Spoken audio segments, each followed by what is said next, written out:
کیسی تیری خود غرضی کی اگلی قسط میں آپ دیکھیں گے کہ شیرو مالک کے خوف سے پستول لے کر شمشیر کے گھر تو آ جاتا ہے، لیکن وہاں جا کر اس کے سامنے زمین پر بیٹھ کر ہاتھ جوڑ کر التجا کرتا ہے کہ مالک میں آپ کو مارنے نہیں آیا، میں بے حد مجبوری کے عالم میں آیا ہوں۔ میری بیوی گاؤں میں ہے اور اگر میں نے مالک کا حکم نہیں مانا تو وہ اسے نقصان پہنچا دیں گے، ہو سکتا ہے اسے جان سے ہی مار دیں۔ ایسے میں مجھے ان کی بات ماننا پڑی اور ان کو دکھانے کے لیے کہ میں مہک کو قتل کرنے جا رہا ہوں یہاں آنا پڑا۔ ایسے میں شمشیری سے کہتا ہے کہ تمہیں بابا صاحب نے بھیجا ہے مہک کو مارنے کے لیے، کیا تم اس بات کی گواہی دے سکتے ہو؟ اس پر شیرو کہتا ہے کہ میں بچوں گا تو گواہی دوں گا نا۔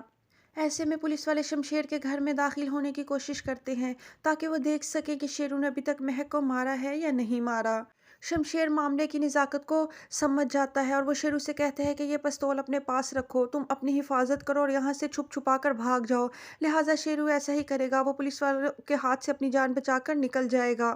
دوسری طرف جب پولیس والے جا کر یہ اطلاع بابا سائیں کو دیتے ہیں کہ مہک کو تو قتل ہی نہیں کیا گیا اور شیرو بھی بھاگ گیا ہے، تو یہ سب سن کر بابا سائیں کا تو پارا ہی ہائی ہو جاتا ہے۔ وہ پولیس والے کو کہتے ہیں کہ میں نے ہی غلطی کی جو تم جیسے نالائق لوگوں پر بھروسہ کیا۔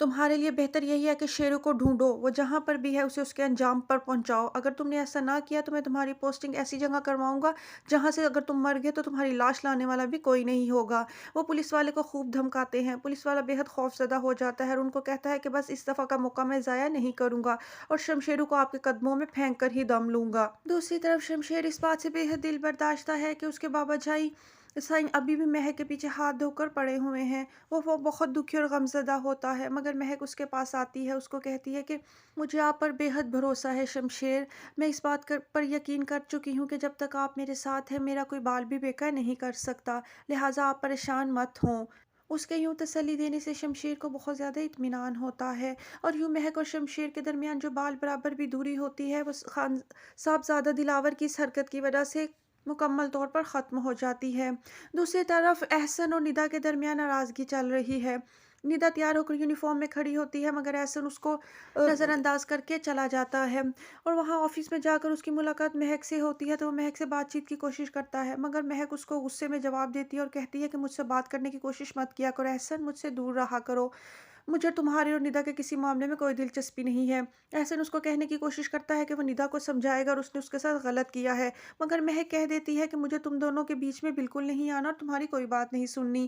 یوں وہ اس کو ڈانٹ ڈپٹ کر وہاں سے چلی جاتی ہے۔ شمشیر جو سائے کی طرح مہک کے پیچھے پیچھے رہتا ہے، وہ مہک کو احسن کے ساتھ بات کرتے ہوئے دیکھ لیتا ہے، پھر وہ احسن کے پاس آتا ہے اور احسن سے کہتا ہے کہ بہتری اسی میں ہی ہے کہ تم مہک سے دور رہو ورنہ میں تمہاری ٹانگیں توڑ دوں گا۔ پھر اسی غصے کے عالم میں شمشیر بابا سائیں کے پاس جاتا ہے اور ان سے کہتا ہے کہ آپ اپنی حرکتوں سے باز نہیں آ رہے، میں بس آپ سے یہ کہنے آیا ہوں کہ مہک سے دور رہیں ورنہ آپ بہت بھاری نقصان اٹھائیں گے۔ شمشیر کے چہرے کی یہ سختی دیکھ کر بابا سائیں کے اوسان خطا ہو جاتے ہیں۔